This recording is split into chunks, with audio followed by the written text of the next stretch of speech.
Welcome to AM Buffalo, everyone. Happy Good Friday to everyone. We are live here at Parkview Soul Food Bar and Restaurant.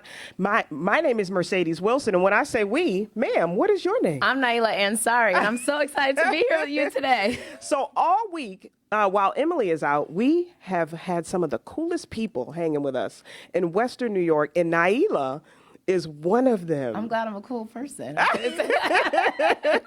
Well, we had you on last month for Women's History Month.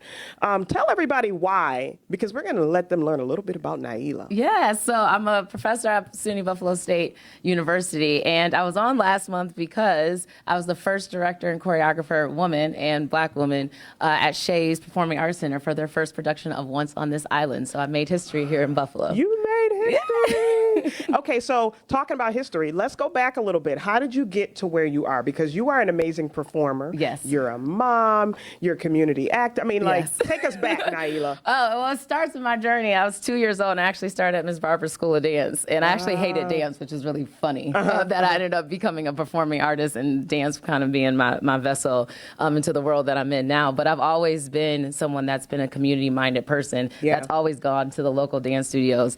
And I went to Point Park University, which kind of blew me out to a totally different world. But my foundation has always been here in the arts in Buffalo. Yeah. And from there, I was a professional dancer with the August Wilson Center Dance Ensemble, Lula Washington Dance Ensemble out of LA, did different films and productions and all of those cool things. And now I've ended up in director choreographer world. And you are shining. So Once on This Island, tell us about that process and what that felt like. Because it was fabulous. Yes, and it was such a journey because most people know of Shea's and they assume that they do productions all the time, but it's a presenting house, touring house most of the time. When you see a lot of the Broadway shows, which means that they're produced other places and then they come and they're presented here. Yeah. So for this being their first production, it was all hands on deck. And it was amazing because we had so many local artists that a lot of people hadn't seen before that have been doing incredible work. We did have some equity actors, but we had a full team that was able to put together such an amazing show. Yeah. And for it to really be the top of the top for Buffalo, for what they've seen, particularly in theater, has been incredible. But I couldn't have done it without the folks over at Shea's. I couldn't have done it without my cast and crew. Yeah. But yeah, it was a journey. Fabulous. It was amazing. It was a lot of hard work, a lot of sleepless nights, me going through the script and trying to figure out what you want everything to look like, but it was amazing. Yeah, you did fabulous. Okay, so tell me this. Are you a nice professor or do you give a lot of schoolwork? No. That's what I want to know. I'm really a cool professor because we live in the world of ChatGPT. Do the cool professors say that they're the cool professors though? No, you gotta ask the students. They have all the side comments that they put in. But I like to think that I am. A lot of the work that I do, I try to relate to what's happening in the world now and give them context. So even if it's the physical form, whether it's me dancing or in theater or I'm in Africana studies as well. So if it's me lecturing, it's always connecting to the historical context of where things come from and where we are now. So I like to think that I'm cool. Like I brush up on my Cardi B's and all the things that the students know.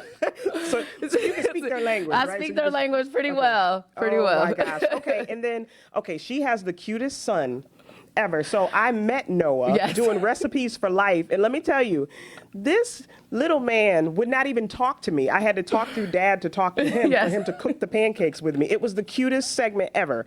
But tell everybody about your beautiful son. Oh, yes. I have such an awesome, amazing son named Noah. He is 7 years old, and he thinks he's an Avenger, first of all. So you can't tell him that he's not one of the Avengers. All of them. Iron Man is his go-to right now.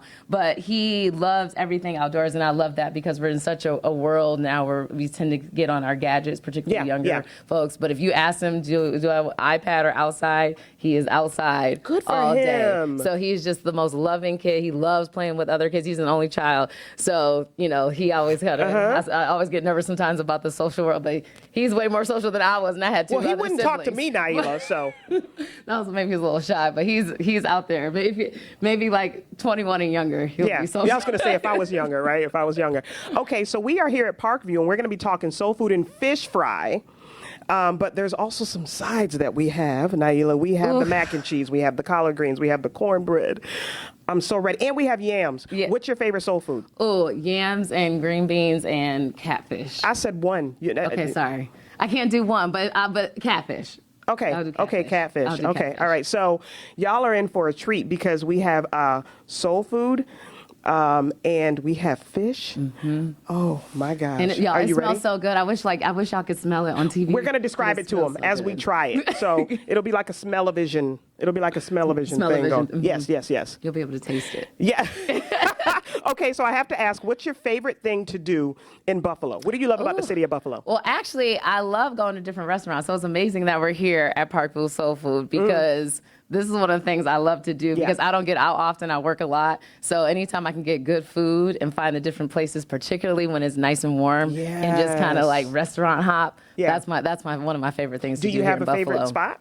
Now it's Parkview Soul Food. Okay, Y'all but smell the did food. you have one before today? Did I have one Or what's your before favorite food? today? Your favorite Buffalo food? My favorite Buffalo food is it's definitely have to be. I like a good Italian.